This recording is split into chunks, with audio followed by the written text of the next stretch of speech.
Okay,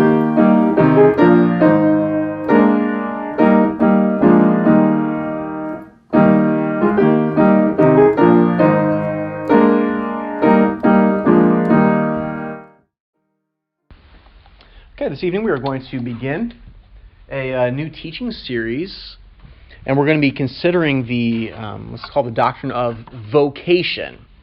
I did not say vacation, but vocation. Yes, I'm unaware of a lot of doctrines of vacation in the Bible, although perhaps you could look at the feast days that and the feast weeks that the Jews had as maybe helping us to see a certain theology of rest, but vocation. We're going to be thinking about work instead. So what we're going to do tonight is just sketch a little bit of a historical context in which we find ourselves, and then we're going to begin to think about this more doctrinally and a little more practically than in the coming evening services. Okay? So let's begin by asking the question, what is vocation, and why is vocation important? We live in a time right now that is oftentimes referred to and described as being disenchanted. Have you ever heard that word, disenchanted?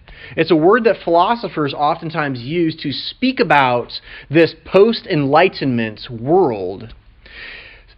Enchantment is a way of speaking about seeing God in the world. Enchantment is seeing God in the world, or seeing something supernatural in the world, and giving a supernatural explanation for the world, and also seeing the world as a narrative of the supernatural, or driven by the supernatural. It can be of any religion, pagan religion, or the Christian religion.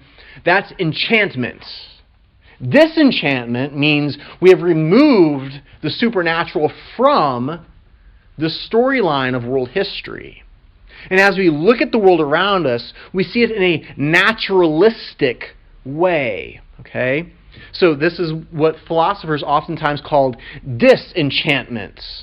This view that science and reason fully explain the world and give an exhaustive explanation for the world and for the story and narrative of human history.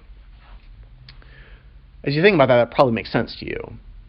Having a completely naturalistic explanation for the world. Merely science, merely reason.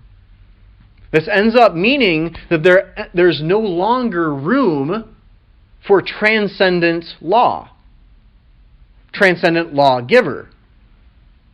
Everyone makes up their own morality. Everyone becomes their own lawgiver. Or it becomes a struggle and fight between factions who are trying to gain the upper hand to reign over the other. We see this in our political system as well. Without this transcendent law and transcendent lawgiver, it's just a power play and a power struggle against one another to exalt ourselves, to reign over the other, and to exert ourselves. Morality, values, the narrative of human history, all of these things are lost with this disenchanted world. Not lost in the absolute sense, but lost in the common cultural mind. This is something that I struggled with a lot as I came out of a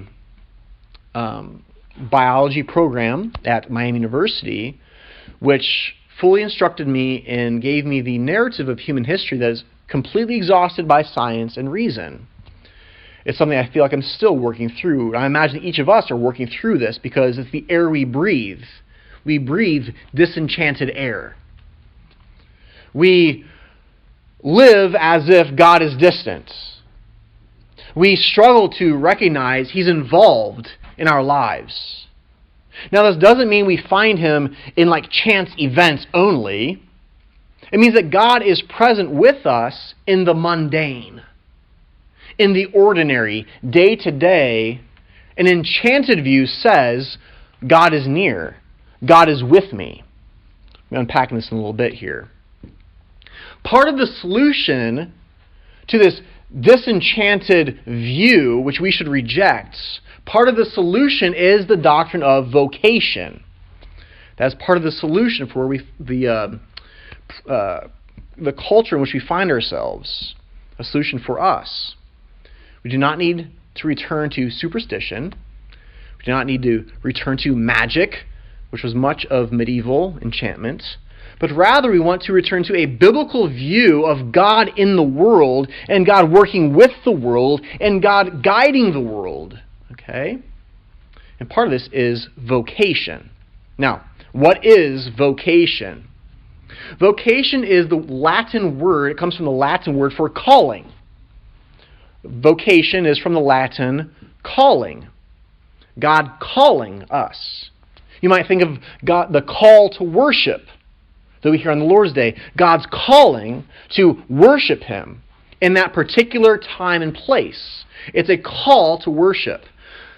The doctrine of vocation is broader than just the call to worship. The doctrine of vocation speaks about God's callings, plural, to us in all of our lives, Monday through Friday, not just that call to worship on Sunday. Vocation is employment, but is bigger than your place of employment if you are employed. God calls you to your job if you have a job. If you are a homemaker, you are called to that position. Other callings are marriage or singleness, having children or not having children, having friends, being a citizen, or having hobbies and interests. These are all callings from God. All these are callings. God's speech as He summons us to activity and as He gifts us to fulfill those activities. Okay? God does not just tell us to do something, but by the common working of the Holy Spirit, He gifts us to do things. Bankers are gifted to do banking. Physicians are gifted to care for those who are ill. Teachers are gifted to teach. They're called and gifted. Okay? This is what vocation is. I suggest this is part of the solution to our problem. Now, we're going to think now about a simplistic sketch of church history. Okay? Simplistic sketch so we can start finding our bearings here with this doctrine of vocation, God's callings in all of life. We begin with the early church, and I would suggest to us that one of the key things that happened in the early church that was negative, that has helped bring us to a bad place, is the rise of the monastery in the early church. There was this gradual rise of the monastery in the early church that led to the depreciation of ordinary life. There were two basic kinds of monastic groups in the early church. There were the eremitic or hermits or eremitic. They lived by themselves in solitude.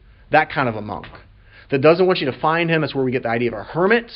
Go out and live in the desert, live all by themselves. And then there's the koinobitic, the community kind of monks. Probably the kind of monk that you're more familiar with today in our day.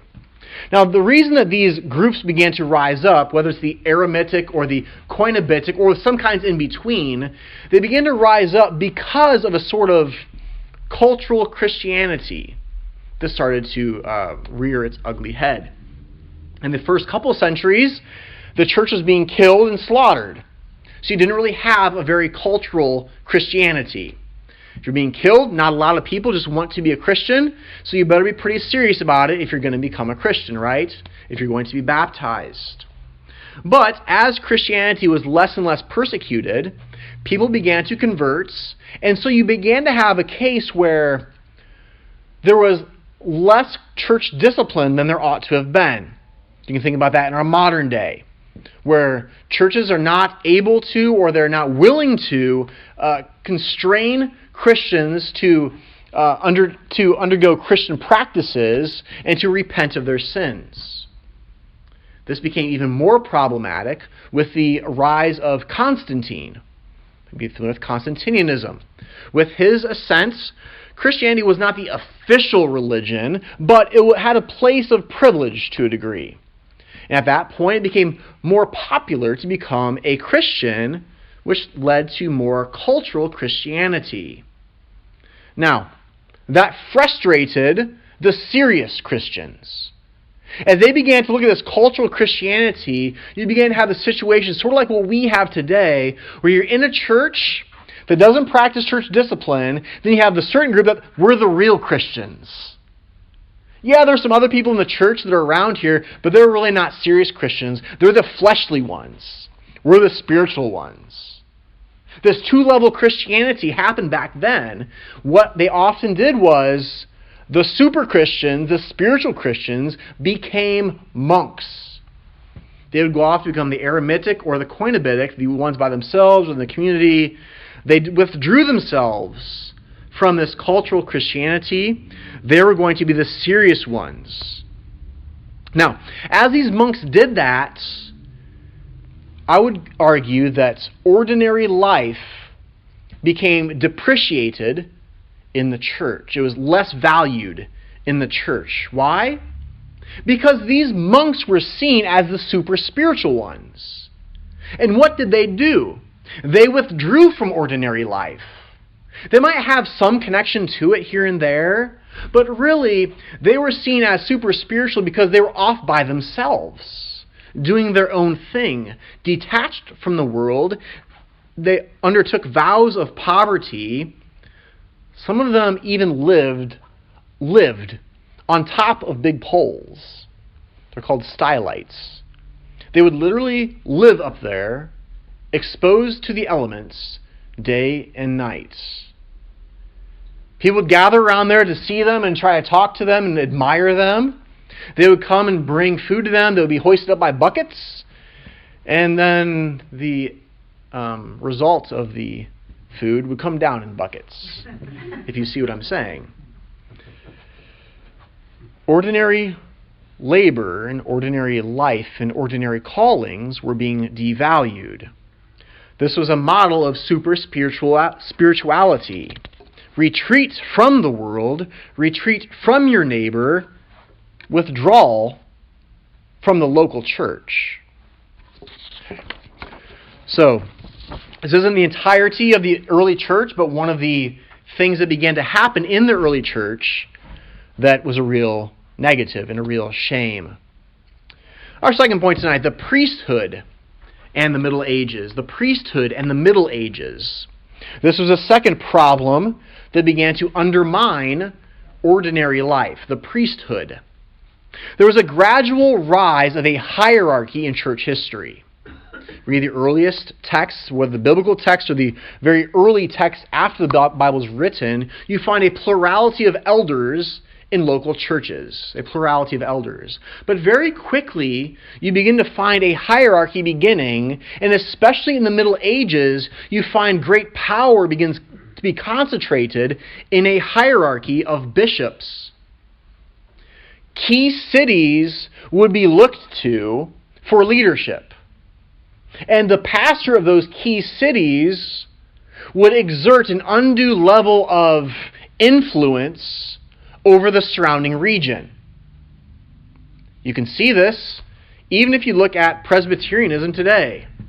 You begin to see, especially in a certain denomination, the rise of celebrity pastors who are acting sort of like bishops, not officially, but unofficially, with an undue level of influence over their followers. And some of the ways people think about a certain Presbyterian denomination right now is in terms of the celebrity pastor who is leading certain groups within. It's the kind of thing that happened in the medieval church, and even in the early church. It began where these certain important cities with large churches, with very successful and skilled preachers, began to give undue level of influence, and then they began to be exalted to become bishops. There was also the reality that during this time, there was a return to an old covenant form of worship and religion. The medieval church did not think with categories of law and gospel. Rather, they thought about the Bible in terms of old law and new law. Everything's law. And so the problem with the old law was that there's not quite as much grace as we have now. And so there wasn't really an end to a priesthood. No, we just have priests now with more grace. There was not an end to the sacrificial system. No, we still have the sacrifice of the Mass. We just have more grace now. We look at the high priest of the Old Testament. Well, we have one. We have a pope. We see Levitical musicians. Well, we have our overview of kind of Levites under the new law, which were the monks who would play and sing for us. Temples, sacrifices, all these things began to happen in the medieval church as the hierarchy became exalted more and more and more. Again, the same thing happened to the doctrine of vocation as occurred with the monks. As this priesthood was elevated, as the priesthood became unduly honored, as the priesthood became viewed as a sacrament, the sacrament of holy orders, well then all of a sudden, ordinary life was again depreciated. Not just by monks and monasteries and withdrawal, but now by a holy priesthood, detached from marriage, detached from ordinary life. These are the really holy people, the priesthood. Our third point now, the Protestant recovery. We thought about the early church and monks, the Middle Ages and the priesthood. Now the Protestant recovery, which is ongoing, I would contest. We're always recovering. The Reformed Church is always reforming. The Protestants looked to the priesthood and said, there is no priesthood, and it's not a sacrament. We affirm ordination, we affirm the place of the minister, but it's just one of many callings. It's not only the pastor that has a calling from God, everyone has callings. And in fact, everyone has many callings, not just a priest, but many of us, all of us, have many callings. The Protestants had a message for the monks. Leave the monastery, return to the world, join the local church, and love your neighbor, and contribute to real society. Don't just live by yourself and have your own society withdrawn. No, be part of society, love your non-Christian neighbor, and contribute something to the world around you. They viewed ordinary life as something that was not sacred, but spiritual. That ordinary life can and should be lived to the glory of God. There was once a man who went to Martin Luther, having been converted to Lutheranism, and this is an apocryphal story, but he was converted, probably not best to say Lutheranism, but he was converted to Protestantism, and he said, Martin, what should I do? He didn't know what he should do now that he's converted and he's a real believer. He's a super spiritual believer. What do I do? I'm a shoemaker, Martin. Should I go and become a monk? Should I now withdraw from society because I'm serious about the Christian faith? You probably heard about what Martin said to him. He said, what do you do? I'm a shoemaker. Okay. Make a good shoe and sell it at a fair price. That's how you be a spiritual Christian. That is how you live your life to the glory of God. Undertake God's calling to you, the gifting He's given to you, and do it well, and do it to the glory of God. Luther also spoke these words about marriage as he famously applied the doctrine of vocation. This is just great. Few paragraphs here, you'll love it. I think, I'm sure you will. You'll like this. I'm paraphrasing just to make it easier to hear. But here we go. In this sermon on marriage, as he addresses the congregation on vocation, our sinful, natural reason tells us that rocking a baby, washing its diapers, making its bed, smelling its stench, staying up at night, taking care of it, healing its rashes and sores, caring for your wife, laboring in your trade, and so forth, is but bitterness, drudgery, and slavery. That's what our reason tells us, our sinful reason. Rather than take a wife, we should become priests or nuns. Again, our sinful reason. Christian faith looks upon these lowly, distasteful, insignificant duties and says that they are adorned with divine approval, as if they were covered with expensive gold and jewels. Faith says, "O God, because you have made me a man and granted me this child from my body, I know that these things are pleasing to you. I confess that I am not worthy to rock this little baby, or wash its diapers, or to be entrusted with its care or the care of its mother. How is it that I, without any merit of my own, have received such a gift of serving your creatures and fulfilling your precious will? Oh, how gladly will I undertake these lowly tasks, and even lowlier tasks than these. A wife, too, should regard her duties in the same light, as she suckles the child, rocks and bathes it, and cares for it in other ways, and as she undertakes other duties and renders help and obedience to her husband.